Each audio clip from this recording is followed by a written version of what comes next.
Good morning standard 8 ये छोटी सी कविता जो थी अयोध्या सिंह उपाध्याय हरिओं की कविता एक तिनका हम लोग ने समाप्त कर लिया। बहुत छोटी सी कविता थी और बहुत ही अच्छी कविता थी। आज हम लोग जो उससे संबंधित जो अभ्यास कार्य करने जा रहे हैं, तो सबसे पहला जो अभ्यास कार्य है, सही विकल्प पर सही का निशान लगाएं। अब यहाँ पर 5 दिया गया है। कवि कहाँ खड़ा था? मुंडेर पर, सड़क, खेत या कमरा? कहाँ खड़ा था कवि? कवि जो था वो मुंडेर पर खड़ा था।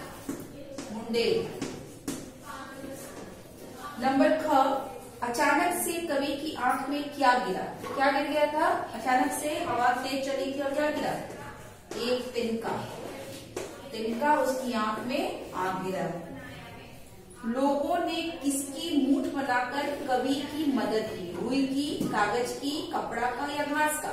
किसकी मूठ बनाई थी? कपड़ा का। कपड़ा का। नंबर ख, क्या कवि की आंख से तिनका निकल गया? हाँ, नहीं, शायद, पता नहीं। यस, निकल गया था। लोगों ने कपड़े की मूठ से उसकी आंखों पे पड़ी तिनके को क्या किया? निकाल दिया। प्रस्तुत कविता में मैं शब्द किसके लिए प्रयोग हुआ? घमंडी व्यक्ति, आलसी व्यक्ति, कठोर व्यक्ति या स्वार्थी व्यक्ति? घमंडी व्यक्ति के लिए मैं शब्द का प्रयोग हुआ है। घमंडी व्यक्ति। क्लियर हो गया? अब है कविता की पंक्तियों को सामान्य वाक्य में बदलना है। आप लोगों ने जो व्याकरण का जो पहला लेसन था उसमें व्याकरण को 3 विभाग में जो बांटा गया था, वर्ण विचार, शब्द विचार और वाक्य विचार। तो इसमें हम लोग को आपको बदलनी है। ठीक है, यहाँ पर है दी गई कविता की पंक्तियों को सामान्य वाक्य में बदलना है। 3 तरह के वाक्य होते हैं, रचना के आधार पर सामान्य वाक्य, मिश्र वाक्य और संयुक्त वाक्य। जो जहाँ पर एक क्रिया होती है वो सामान्य वाक्य कहलाती है। तो हम लोग यहाँ पर इसको सामान्य वाक्य में इसको शब्द को चेंज करनी है। पहला नंबर, एक दिन जब था मुंडेर पर खड़ा।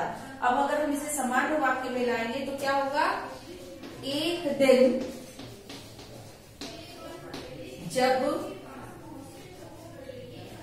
मुंडेर पर खड़ा था,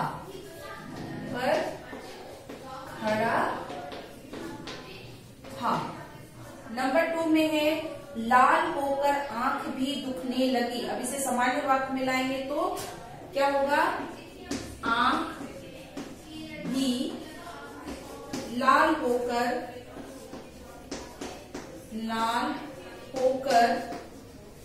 दुखने लगी।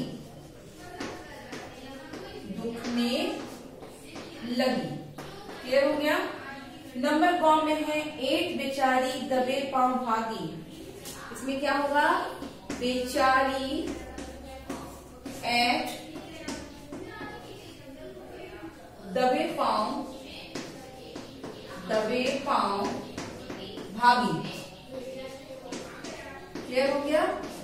और नंबर 4 में है जब किसी ढब से निकल तिनका गया। तो जब तिनका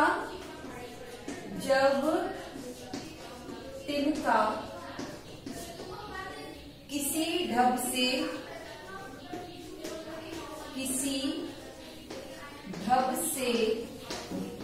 निकल गया। क्लियर हो गया? ये हम सभी सामान्य वाक्य में हम लोग ने इसे परिवर्तित कर दिया। अब नंबर 6 में है उचित वाक्यांश चुनकर वाक्यों को खाली स्थान करिए। अब यहाँ पर आपके कुछ वर्ड्स दिए हुए हैं, छप से, टप से, थर से, फुल से, सन से। अब आपको इसको ढूंढ करके भरना है।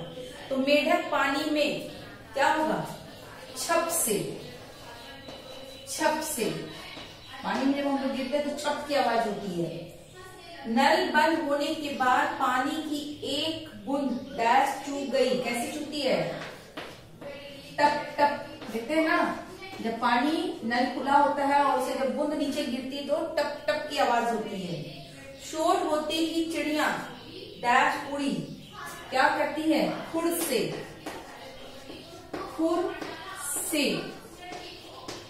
क्लियर? नंबर 4 में है ठंडी हवा डैश से गुजरी, सन से, सन, सन से। और लास्ट में क्या है, मैं ठंड से डैश कांप गया, थर-थर। बोलते ना कि ठंड से थरथराहट हो रही है, तो थर से। क्लियर हो गया इतना। इसके बाद है कि अलंकार आपको भरनी है कि शब्द दिए हुए हैं, वाक्य दिए, आपको बताना है ये कौन सा अलंकार है। तो ये अलंकार हम लोग बाद में पढ़ेंगे। तो सबसे पहले थोड़ा सा मैं बताना चाहूंगी कि अलंकार क्या होता है। काव्य की सुंदरता के लिए हम लोग अलंकार का प्रयोग करते हैं, ठीक है। और यहाँ पर आपको बुक में 4 अलंकार दिया हुआ है, अनुप्रास, यमक और श्लेष अलंकार दी हुई है। यहाँ पर कुछ वाक्य दिए गए हैं और आपको पहचानना है कि ये अलंकार कौन सा है। तो सबसे पहला है कालिंदी कूल कदम की डाल। अब क्या है, ये अनुप्रास अलंकार है। कैसे समझ में आएगा कि अनुप्रास अलंकार है, क्योंकि यहाँ पर कालिंदी का क, कुल का क, कदम का क मीन्स क वर्ण की आवृत्ति बार बार हो रही है, इसलिए पहला नंबर जो होगा वो हो जाएगा अनुप्रास अलंकार।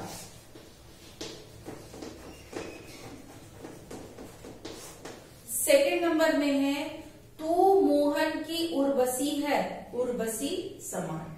अब यहाँ पर ये जो होगा यमक अलंकार, और यमक अलंकार क्या बोलता है कि जब किसी एक शब्द का एक से अधिक बार प्रयोग हो और दोनों के अर्थ अलग अलग हो। अभी हमने पढ़ाया था, आप लोग जानते हो श्रुति संभिन्नार्थक, सुनने में एक समान लेकिन दोनों के अर्थ अलग अलग हो। जैसे कनक, कनक, कनक का मतलब सोना होता है और एक कनक का मतलब धतूरा होता है। तो सुनने में एक समान लेकिन दोनों के अर्थ अलग अलग है। तो यहाँ पर है तू मोहन की उर्वशी है, उर्वशी समान।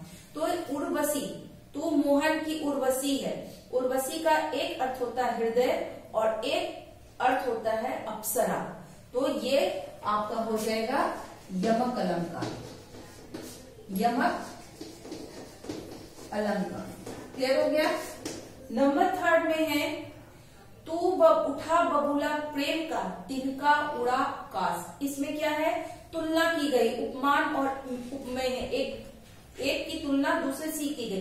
तो उठा बबूला प्रेम का मीन्स जब प्रेम का बबूला उठता है, प्रेम का भंडार उठता है तो सब चीज बिखर जाता है। ठीक उसी प्रकार तुलना की गई है प्रेम का किससे, तिनका से। ठीक उसी प्रकार जब आंधी आती है तो क्या होता है, तिनका तिनका बिखर जाता है। तो ये आपका हो जाएगा रूपक अलंकार में, रूपक अलंकार।